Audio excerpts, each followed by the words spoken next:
The Twinkle in His Eyes Tony's, as we kids called it, was an old-fashioned candy store in a three-story building in Queens, New York. It was sandwiched between the deli and the fruit store on a heavily traveled street in the neighborhood I grew up in. Even then, as a schoolgirl, the building seemed old. It was probably built at the turn of the 19th into the 20th century. It was constructed of decorative red brick and had beautiful detail with stone cornices and ornately trimmed windows. The storefront itself had large glass windows and an old wooden door. Confectionery had long before been hand-painted in fancy white script on the front windows, as many shops of the day likely were.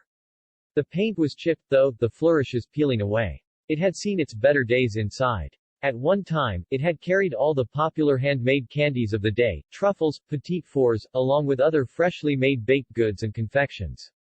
By the 1970s, Tony's had become a slowly dying soda shop. An afternoon pit stop for local kids including myself, sparsely stocked with packaged candy bars, penny candy, newspapers, and comic books. It was a frequent stop for my brother and me, or whatever friend I may have walked with that day on our way home from school. As we'd push open the heavy door, the bells hanging from old bakery string on the back of it would jingle like Christmas, alerting Tony to his young customers. The weight of the squeaking door gave way to the sweet scent of candy combined with newsprint and ink of the daily papers. Tony would be sitting on the second step of the small landing. Behind him was his apartment. You could see right through to the kitchen if you looked past him. He'd manage a small smile and a weak wave hello. Then he would limp over to the soda fountain to make egg creams or malteds for the few local kids that sat on the swivel chairs at the counter. Often he'd be chatting with Pete, an elderly neighborhood man with a shock of snow-white hair and blue eyes. Pete would be doing most of the chatting. Tony was a quiet man. Sometimes, other older gentlemen were there, smoking cigars, waiting for the evening paper, shooting the breeze, as my father would call it.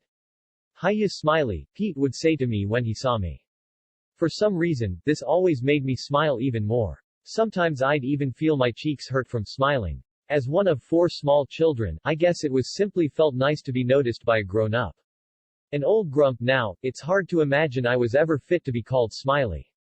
Pete always addressed me this way when I saw him. Of course, he acknowledged my brother too, but he didn't call him Smiley. That was a name reserved for me only, and I was proud. My brother and I would choose our treats and head home to our block just around the corner. There were other days we'd go into Tony's, but there'd be no greetings, no Pete.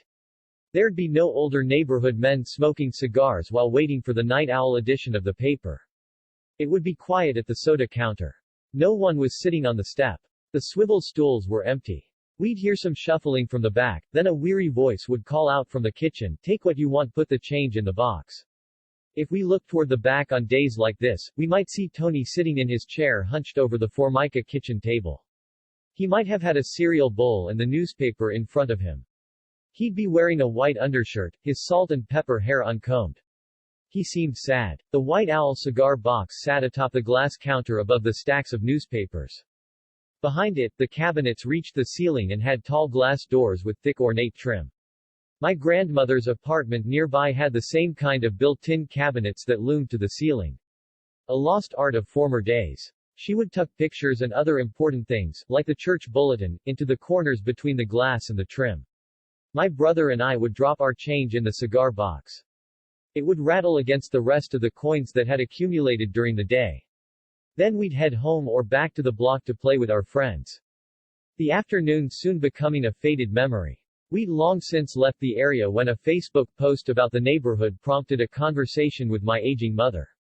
A busy young mom and housewife in the 70s, she had no reason or inclination to talk about Tony or Pete to me back then. I was curious about Tony, his limp, and why he seemed sad. Why did he stay in the back some days, leaving the store unattended? I wanted to know who Pete had been in his younger days as well. What was he like before he was an elderly man hanging around with the guys at the candy store? Between the trim of the glass and wood of the cabinets in the candy store, my mother recalled seeing pictures of Tony and his buddies and their airplanes. Tony was a decorated World War II fighter pilot. The Twinkle in His Eyes Tony, như bọn trẻ chúng tôi gọi, là một cửa hàng kẹo kiểu cũ trong một tòa nhà 3 tầng ở Queens, New York. Nó được kẹp giữa cửa hàng đồ ăn nhanh và cửa hàng trái cây trên một con đường đông đúc trong khu phố tôi lớn lên. Ngay cả khi còn là một nữ sinh, tòa nhà vẫn có vẻ cũ kỹ. Nó có lẽ được xây dựng vào cuối thế kỷ 19 sang thế kỷ 20. Nó được xây bằng gạch đỏ trang trí và có các chi tiết đẹp mắt với các đường phào chỉ bằng đá và cửa sổ được trang trí lộng lẫy. Mặt tiền cửa hàng có những ô cửa kính lớn và một cánh cửa gỗ cũ kỹ. Bánh kẹo từ lâu đã được vẽ tay bằng chữ trắng lạ mắt trên các cửa sổ phía trước như nhiều cửa hàng thời đó. Tuy nhiên, sơn đã bị sứt mẻ, các hạt nảy nở bong ra. Nó đã thấy những ngày tốt đẹp hơn bên trong. Tại một thời điểm, nó đã chở tất cả các loại kẹo thủ công phổ biến trong ngày. Nấm cục, bánh pati cùng với các loại bánh nướng và bánh kẹo mới làm khác. Đến những năm 1970, Tony đã trở thành một tiệm nước ngọt đang dần chết mòn, một điểm dừng chân buổi chiều cho trẻ em địa phương, bao gồm cả tôi, với rất ít các thanh kẹo đóng gói, kẹo penny, báo và truyện tranh. Đó là điểm dừng chân thường xuyên của anh trai tôi và tôi, hoặc bất cứ người bạn nào mà tôi có thể đã đi cùng ngày hôm đó trên đường đi học về. Khi chúng tôi đẩy cánh cửa nặng nề ra, những chiếc chuông treo trên dây bánh mì cũ ở mặt sau của nó sẽ leng keng như Giáng sinh, cảnh báo Tony cho những khách hàng trẻ tuổi của anh ấy. Sức nặng của cánh cửa kêu to nhường chỗ cho mùi kẹo ngọt ngào kết hợp với giấy in báo và mực của những tờ báo hàng ngày. Tony sẽ ngồi ở bậc thứ hai của cầu thang nhỏ. Sau lưng anh là căn hộ của anh. Bạn có thể nhìn thẳng vào nhà bếp nếu bạn nhìn qua anh ta. Anh ấy sẽ nở một nụ cười nhẹ và một cái vẫy tay chào yếu ớt. Sau đó, anh ấy tập tễnh đến đài phun nước ngọt để làm kem trứng hoặc mạch nha cho vài đứa trẻ địa phương ngồi trên ghế xoay ở quầy. Thường thì anh ta sẽ trò chuyện với Pete, một người đàn ông lớn tuổi trong khu phố với mái tóc trắng như tuyết và đôi mắt xanh bị sốc. Pete sẽ thực hiện hầu hết các cuộc trò chuyện. Tony là một người trầm tính. Đôi khi, những quý ông lớn tuổi khác ở đó, hút xì gà chờ đợi tờ báo buổi tối chụp choẹt như cách gọi của cha tôi. Hiya Smiley, Pete sẽ nói với tôi khi anh ấy nhìn thấy tôi. Vì lý do nào đó, điều này luôn khiến tôi cười nhiều hơn. Đôi khi tôi thậm chí còn cảm thấy má mình đau vì cười. Là một trong 4 đứa trẻ nhỏ, tôi đoán đơn giản là cảm thấy thật tuyệt khi được người lớn chú ý, bây giờ là một người càu nhàu cũ, thật khó để tưởng tượng tôi đã từng phù hợp để được gọi là Smiley. Pete luôn nói với tôi theo cách này khi tôi nhìn thấy anh ấy. Tất nhiên, anh ấy cũng thừa nhận anh trai tôi, nhưng anh ấy không gọi anh ấy là Smiley. Đó là cái tên chỉ dành riêng cho tôi, và tôi tự hào.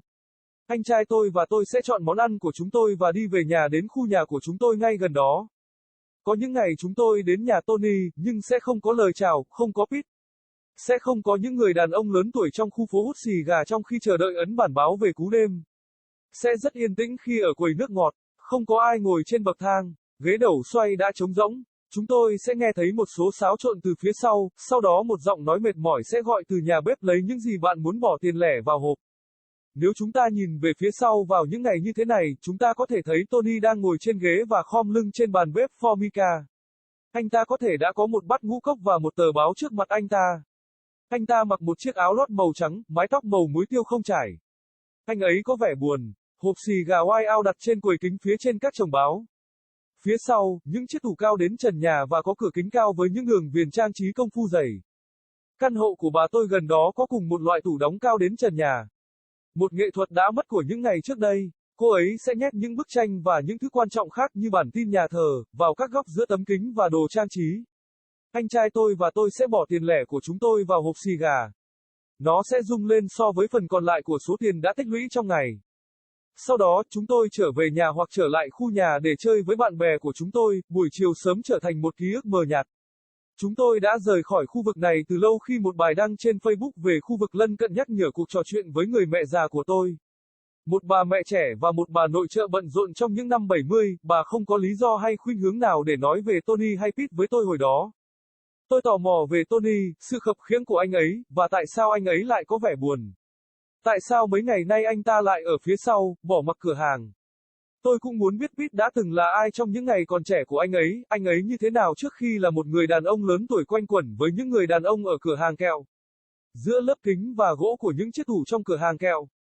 Mẹ tôi nhớ lại đã nhìn thấy những bức ảnh của Tony và bạn bè của anh ấy và máy bay của họ.